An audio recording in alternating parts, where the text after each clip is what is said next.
રાખજો આ ઇન્ડિયા અને ઇંગ્લેન્ડ ને આપણે લોકો કરીએ છીએ એક્સરસાઇઝ સ્વાધ્યાય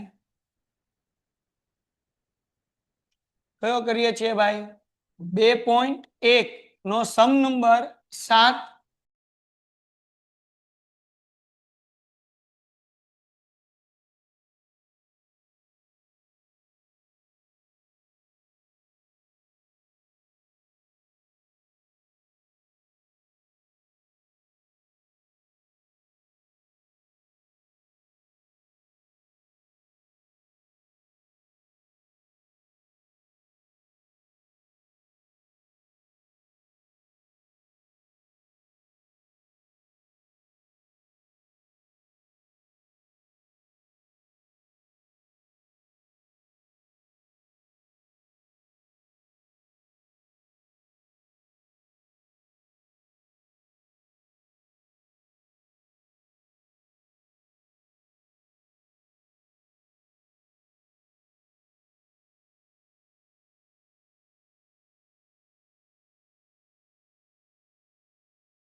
કરો ને કે ખોટો કંટાળો આવશે લાઈવ વાળાને ચલો એના પછી નો દાખલો ભાઈ જાની હાવ હેલું છે હાવ હેલું મૂળ આવૃત્તિ વિતરણ મેળવો લે ડોહવામાં કરવાનું obtain the original frequency distribution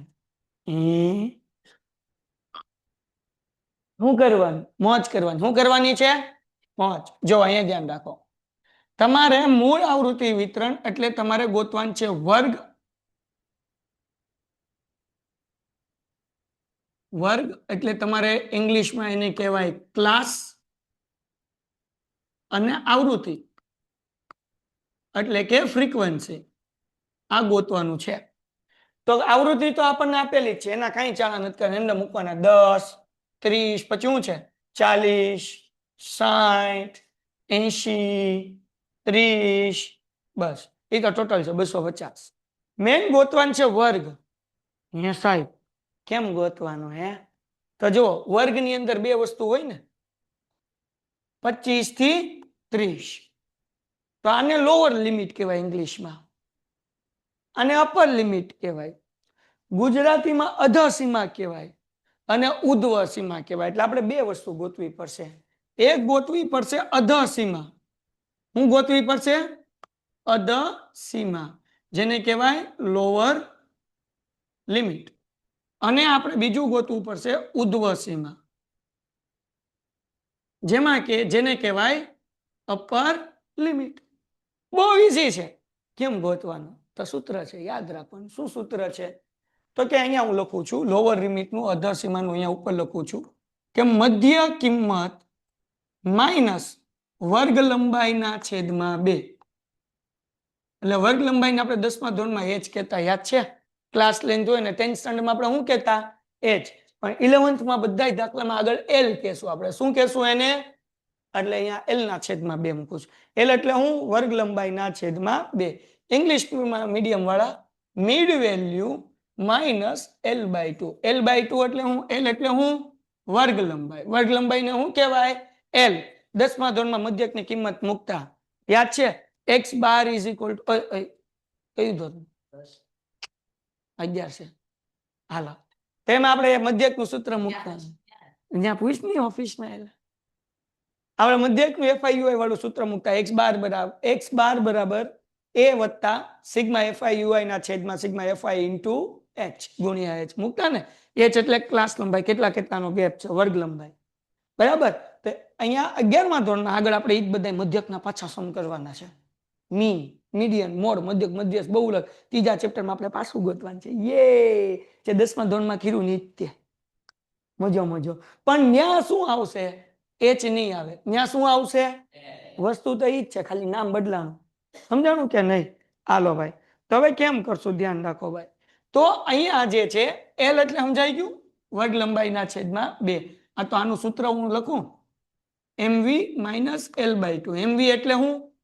mid value. Gujarati medium વાળા MV ની બદલે લખે મકી. હું લખવાનું? મકી એટલે મધ્ય કિંમત. તો હવે અહીંયા કરીએ. જો મધ્ય કિંમત કેટલી છે આપણી આગળ? 25. હે ને? થોડીક જગ્યા વધારે જોઈએ. આ ખાના વધારે રાખ્યા સારું હતું. પીપુડી વાળાનો પેલો તન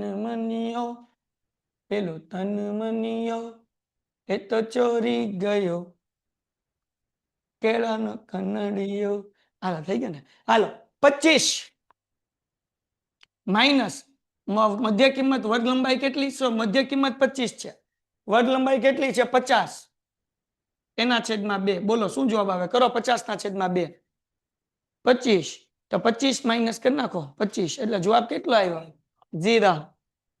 અંકેલસી નથી લાવ્યા. તમારામાંથી કેટલા નથી લાવ્યા? કેટલા આગળ કેલ્સી છે? તારી આગળ છે? ભાઈઓમાં બધા આગળ છે.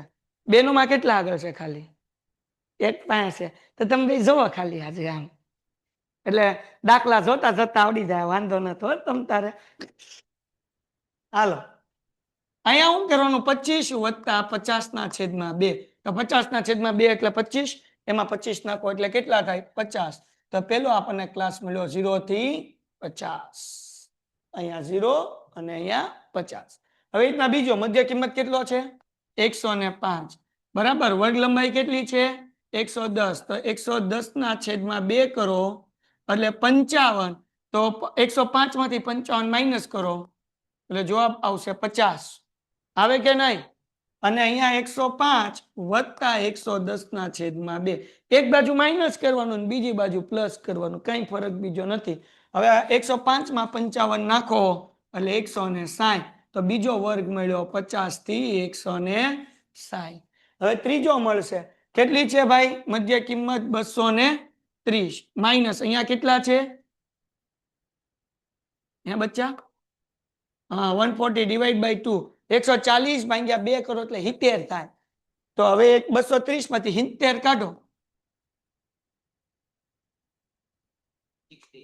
160 160 સમજાય શું કરવાનું એમ આ 230 એમ નામ માઇનસ 240 ભાગ્યા 2 કરો એટલે કેટલું આવે 70 આ બેન માઇનસ કરો તો કેટલો આન્સર આવે સમજાણું શું કરવાનું અહીંયા 230 માં વત્તા કરવાના 140 ભાગ્યા 2 એટલે 230 વત્તા 70 કરવાના એટલે જવાબ કેટલો આવે 10 છે આવે છે હા કે ના હા એટલે બીવર આવે શું લેવા તો અહીંયા ગેપ શું આવશે 160 થી 300 એવી રીતના ઠેઠ લગી કરતું જવાનું હવે શું છે મધ્ય કિંમત 400 હવે અહીંયા શું છે 200 200 ભાગ્યા 2 કરો ભાઈ 100 તો 400 માંથી 100 માઇનસ કરો એટલે 300 અહીંયા 400 પ્લસ 200 ભાગ્યા 2 એટલે એમાં નાખો એટલે 500 તો શું થઈ જાય 300 થી 500 સમજાણું હાલો બધા બોલો હવે મારે અહીંયા કેટલા લખવાના